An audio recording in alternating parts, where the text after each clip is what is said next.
Hi, I'm Sam Fessich from the EduMagic Podcast, a part of the Education Podcast Network, just like the show you're listening to now. Shows on the network are individually owned and opinions expressed may not reflect others. Find other interesting education podcasts at edupodcastnetwork.com. And it made me happy to have made it and to see that's what life would be like if I made different choices. And that's where kind of I got started was, oh my gosh, I'm literally choosing to do all this work. Whoa, I don't want to choose that. How did I choose that? I don't want to undo. Welcome to the Burned-In Teacher Podcast. I'm Amber Harper, and the educators on this podcast are brave enough to share their stories of burnout with the world. On BIT, we get real, we get honest, and we take action. Action against the burnout with stories from burned out teachers, advice from experts, and actionable steps you can take today to beat the burnout and become a happier, more fulfilled human being. Let's get started. This episode is sponsored by the Bailey & Wood Burned-In Teacher Award. As part of their Hometown Hero program, Bailey & Wood Financial Group wants to offer teachers an opportunity to get burned in at no cost to them. Each month, Jeremy High of Bailey & Wood Financial Group will award one nominee a $100 Visa gift card to treat themselves to a little self-care and a full scholarship to join the next cohort of the Burned-In Teacher Mastermind. And hey, if you're burned in already, you can gift your scholarship into the mastermind to a teacher friend who you think could use the support of a community of educators who are dedicated to helping each other to grow through their burnout and continue teaching. To nominate yourself or a teacher friend for the Bailey & Wood Burned-In Teacher Award, go to burnedinteacher.com/nominate and tell us a little about you and this burned-in teacher who could use a little extra something special in appreciation of their service as a teacher. Let's celebrate our hometown heroes together. Burn on.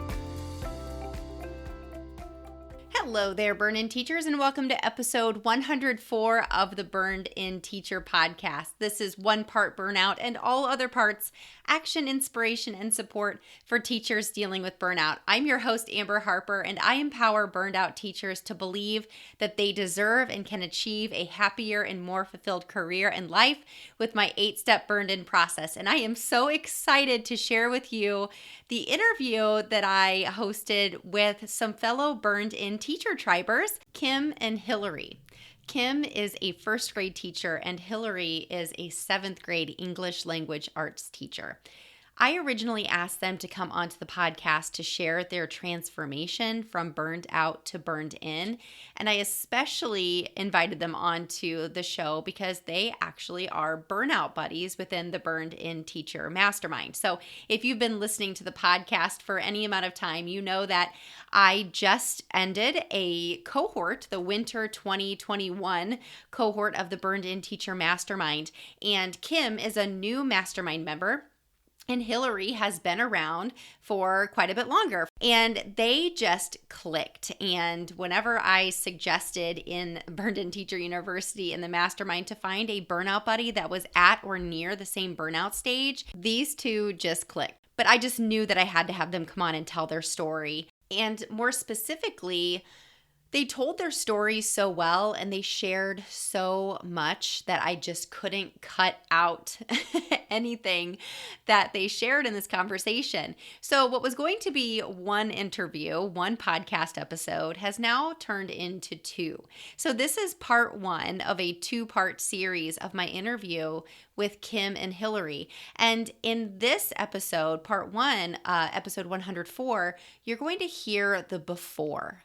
You're going to hear what their challenges were. You're going to hear what they struggled with, what they felt, what they were saying to themselves when they were struggling the most with teacher burnout. And you're going to start to hear a little bit of the beginnings of their transformation through the burned-in process, through the mastermind, and through the community that they are such a big part of. So at the end of this part 1, I will be joining you to give you some takeaways and some things to think about before part 2 launches next week. But if what you hear intrigues you and excites you, and you want to learn more about how you can go on this journey as well, go to burnedinteacher.com/waitlist, and you'll be one of the first to know all of the details about the upcoming Spring 2021 cohort of the Burned-In Teacher Mastermind. I'm so excited about launching this again. It's been so transformational, and I know that you will want to know all of the details as soon as possible. So let's go ahead and dive into part 1 of my interview with Kim and Hilary, and let's hear about the struggle that led them to decide to do something different so they could get different results.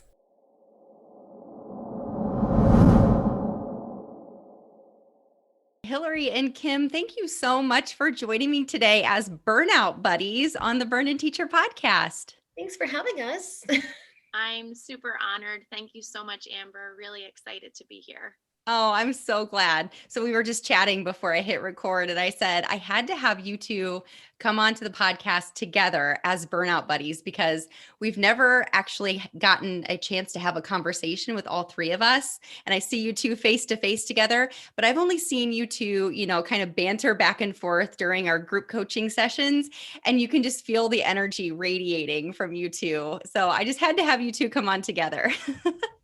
It definitely has been a pretty incredible connection that wouldn't have happened without Burned-In Teacher. Like it would it would not have happened at all.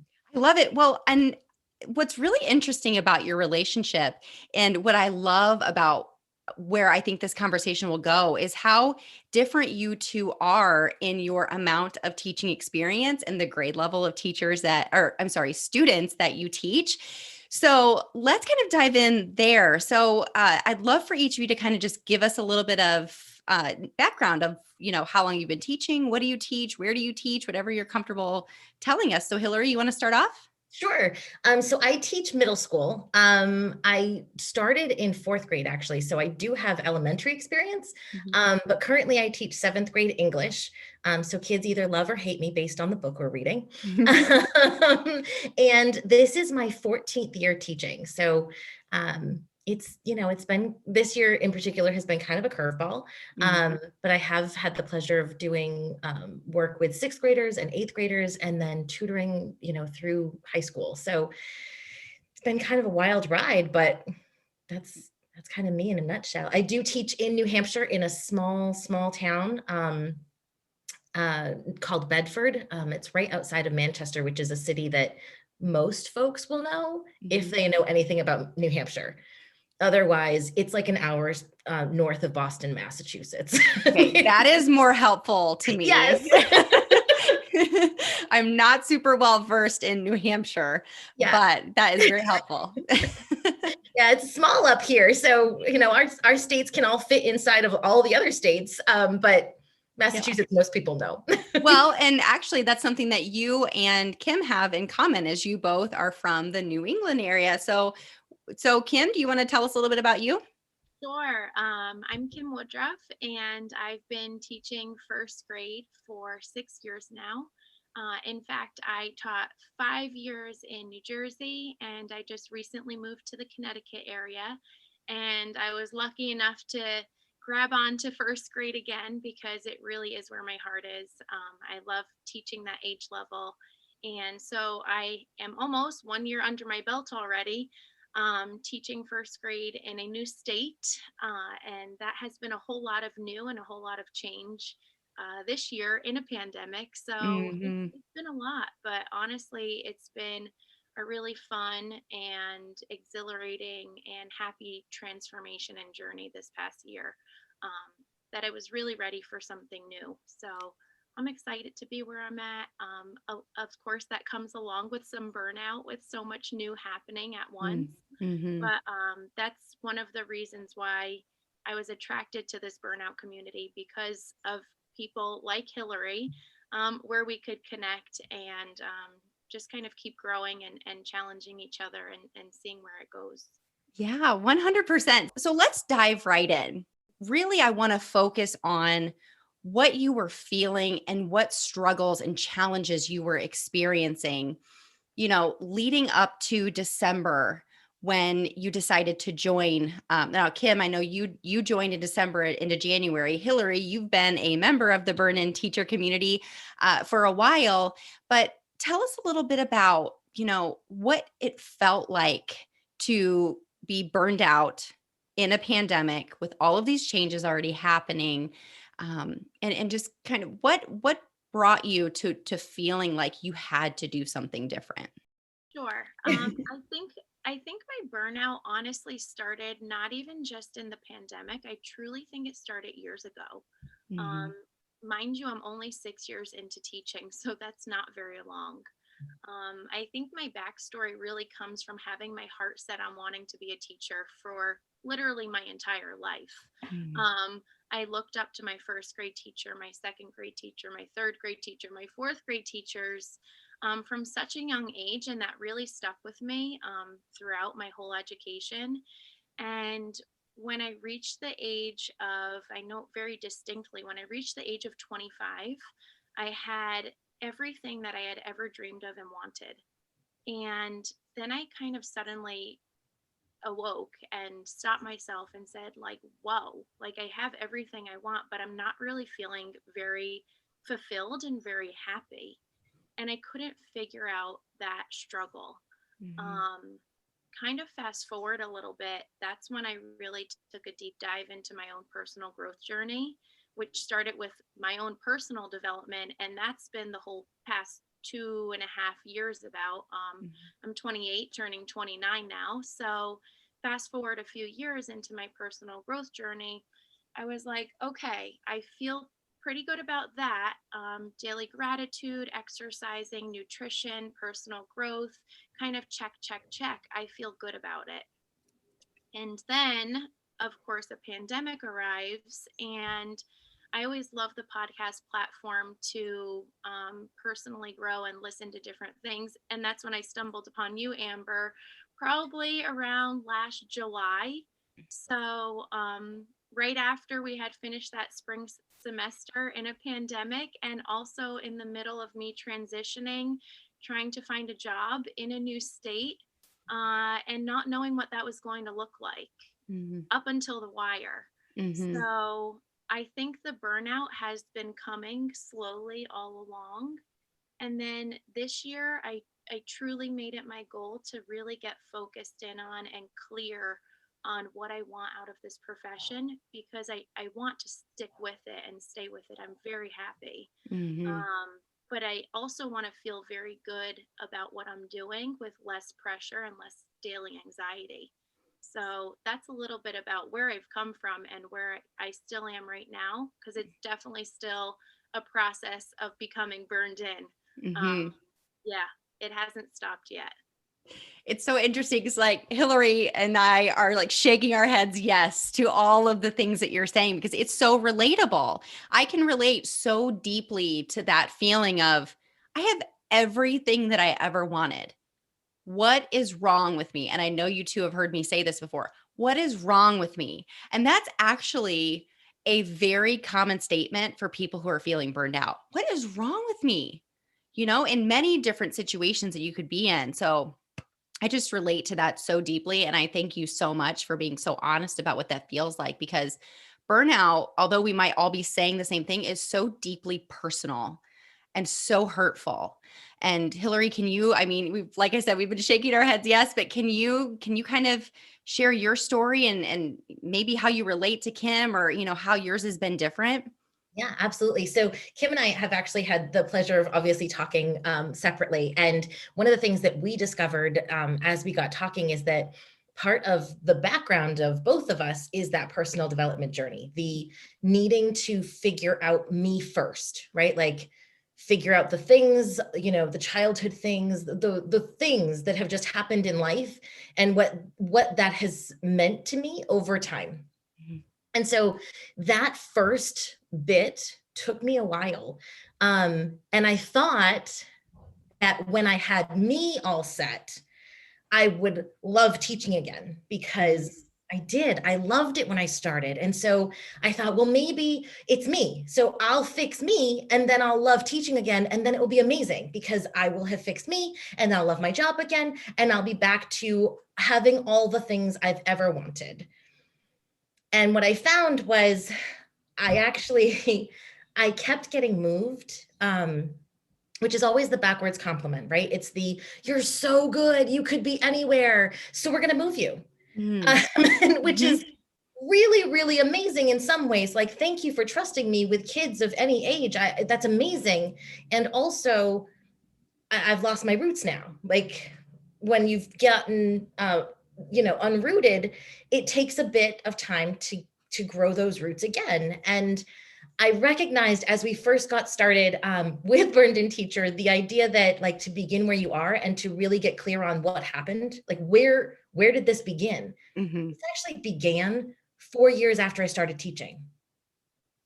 That's a long time to not know what's wrong, but know there's something wrong. And so it really occurred to me that every time I've moved grades, it has always been out of my control. I have always been moved because it was good for kids. And that's an amazing thing. No doubt about it. I am grateful for the trust that superintendents and principals have put in me. Absolutely. And also, it meant that I didn't get the choice.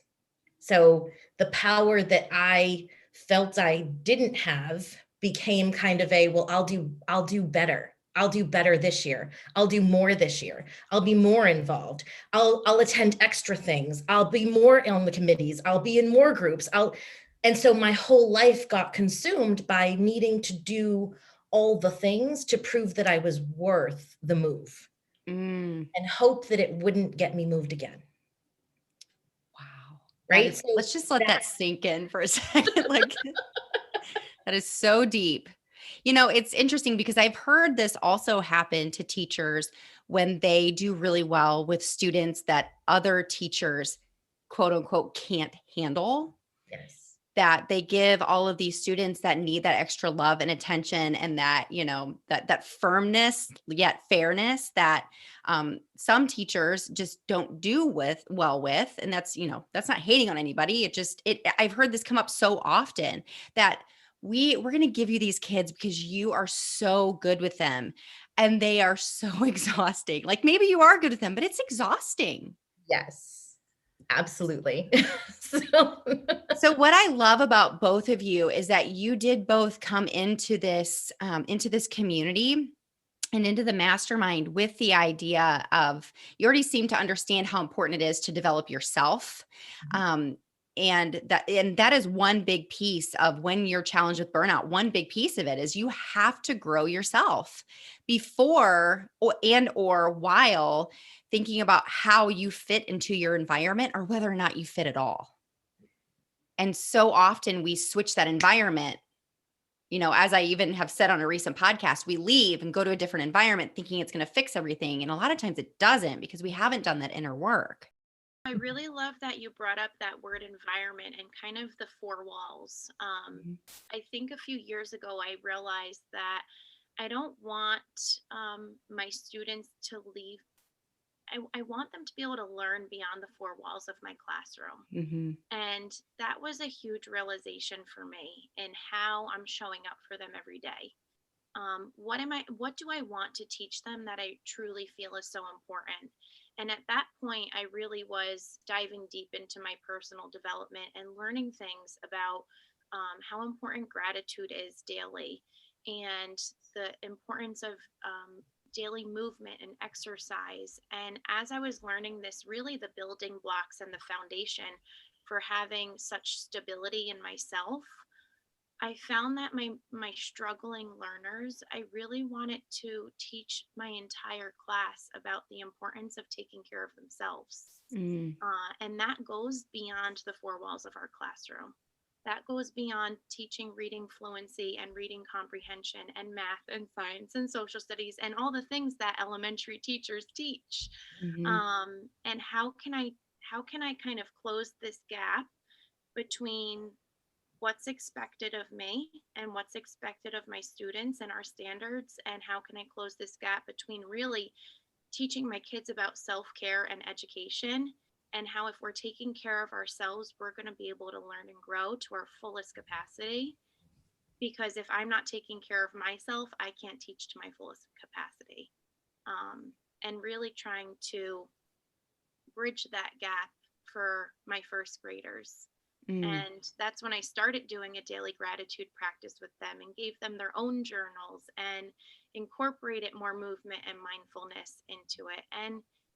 And really, it's been such a beautiful experience to now talk to some of my kids from 2 years ago, or rather their parents from 2 years ago, and say that they're still doing daily gratitude, some of them, and still incorporating some of those things. So just to kind of get back to it, how are we making an impact beyond our four walls? I think that's such a good point, because you're not only able then to use what you're learning about developing yourself, you're able to bring those practices to your kids. So Hilary, I know that you also have a passion beyond the four walls of your classroom, but in a little bit of a different way.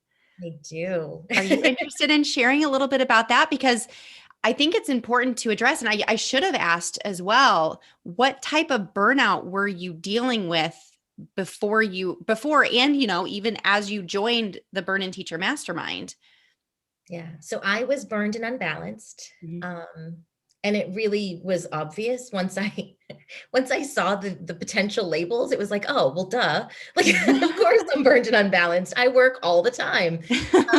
Like, that's not surprising. But I think I had never quite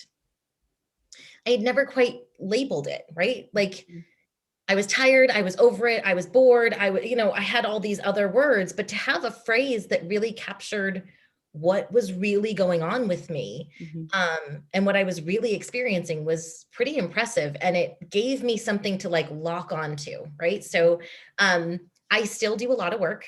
That hasn't really changed, but now the work I do is different. The work that I do is really for me. So I still, grade and plan and all of those things, because that's part of my job, right? Like, right. That doesn't work go is work. But kind of in my spare time, I have been working on Meet in the Middle online. And through that website, I've been able to start looking at helping families, right? Helping outside of my classroom, helping families see that middle school is hard. And we don't always remember it, because our brains kind of get erased a little bit during those middle school years with all the hormones and all the chemicals.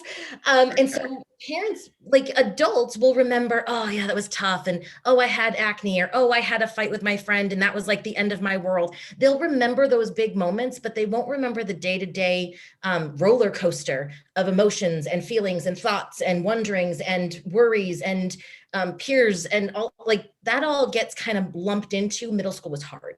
And so helping folks that are not just my students, but helping adults to see what middle school is like, whether it's caretakers, whether it's teachers who are lost, who have forgotten, or who are dealing with the difficult kid and don't have it right now because they're also on their own journey of figuring out what's going on with them. Like sometimes you come into school and you don't have all that you want to be able to give. And so that's kind of where Meet in the Middle has come for me, and developing the blog posts and the products to go with it has just been kind of this side passion project that just makes me happy to be able to help other kids who have never met me, who might never meet me because it's their caretakers or their teacher who met me. Those are things that just make me so happy to be able to help the grown-ups survive middle school. Yeah. To have that different audience. For sure. So tell us a little bit about, and I don't mind who goes first. Tell us a little bit about how you've grown through your burnout, because one thing we're big on in the Burned-In Teacher community is to change the way we talk about our burnout, that we're not fighting it. We're not trying to beat it. We're actually using it as an opportunity for growth. And that makes a lot of people kind of cock their heads and like look at you funny a little bit, especially when they hear it for the first time, because they're like, what do you mean grow through my burnout? Like, I'm a hot mess. I'm miserable. Like, I don't want to grow. I just want to make it through, or I want to beat it, or I just want to, they don't know what they want. So can you tell us how these experiences, how meeting each other as burnout buddies, how are some ways that you have grown through your burnout? I have kind of the pleasure of having seen a bit of the Burned-In Teacher before the mastermind. So I got a little bit of a precursor during the pandemic when the world was shut down and life was hard. And at the time, everyone was working too much because we were in a pandemic and we were home. And there was no like off switch to school. So I got started with it because I knew that I already worked a lot and I was working even more. And that was like, I can't, like, this isn't feasible forever. There's no way I can keep up. And so I kind of joined with like let's see what happens. And I think you did like a free week or so, like you did a free thing and you were like, let's do what's your dream schedule? And I was like, what? Dream schedule? Let's do that. Yes. What is my dream schedule? I want time to read. I want time to like relax and maybe watch some TV. I want time, just thinking through what I wanted instead of what I was doing, was mind blowing. And I had done it with like Bitmojis and I was super excited and I posted it. It was like, I remember seeing those posts and I was like, dang, like gold star, you, you earned it. That was above and beyond. It was amazing. And it made me happy to have made it and to see like, that's what life would be like if I made different choices. And that's where kind of I got started was, oh my gosh, I'm literally choosing to do all this work. Whoa. I don't want to choose that. How did I choose that? I don't want to undo. And the only way out was through, right? Like there was no magic pill. There was no like, oh, you just use this thing and ta-da, you're done. It was this, here's the process so that you can have those choices and you know that you have choices. And that when choices are presented, you know what you want. Because for a really long time, I'd say, I don't want to teach anymore, but I don't know what else I could possibly do. And so like knowing that there were choices, even if they wouldn't obviously reading wasn't going to pay me, although maybe if I was in Audible, I don't know, like that wasn't going to pay me enough to, have a house. But it was something that I hadn't booked into my time. And so I just allowed myself to keep working because I was already started working. So I might as well finish this thing. And that's that idea. I'll do this thing next. And so like we all know, teaching doesn't end unless you decide to end it. Like unless you say pause for the night. And especially since the pandemic. I was talking to my husband's uncle yesterday, and his wife, who is not a teacher, she works in finance, said she has been working at home. He said, I can't get her off of her computer. She works all the time. And of course, my mind goes to, my gosh, like the pandemic and working from home has changed everybody's lives who do not set boundaries. Yes. Around their choices.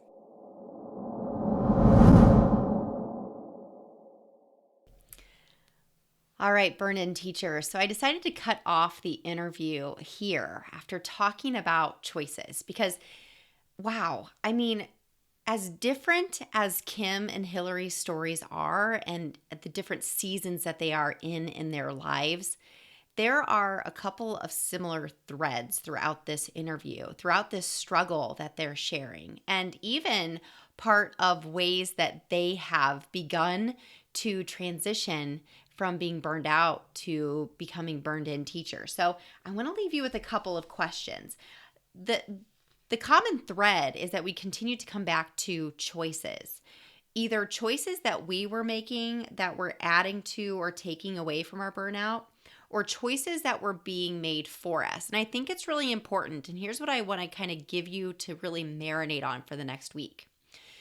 What are truly choices that you are or may have made in the past that are currently contributing to your burnout?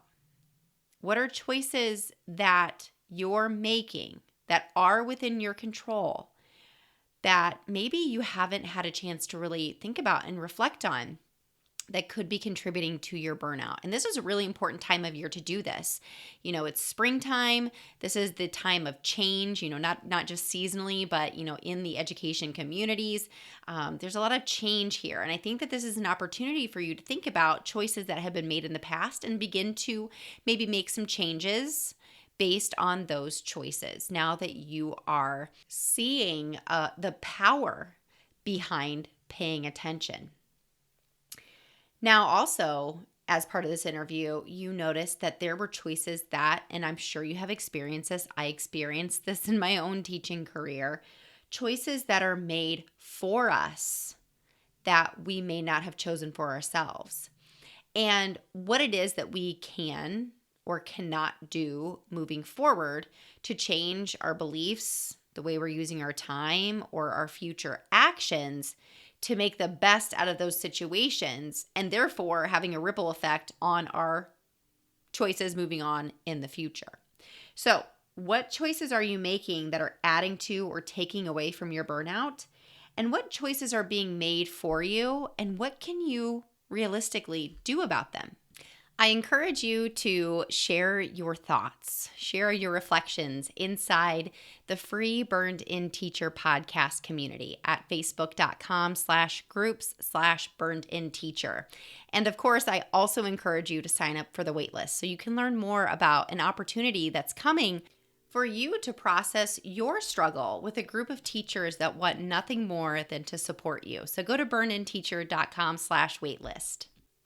And as always, take a deep breath because you just took another step to becoming a burned-in teacher. I'll see you next week when I share with you part 2 of this interview where we'll learn about the transformation of Kim and Hilary. If you enjoyed today's podcast episode, you can head over to burnedinteacher.com where you can access the entire vault of Burned-In Teacher podcast episodes and more information about ways I want to help you go from burned out teacher to burned in human. If you enjoyed today's episode, I would be so grateful if you would head over to iTunes and leave a review and a rating about the Burned-In Teacher podcast. Until next time, take a deep breath because you just took another step to becoming a burned-in teacher. Burn on.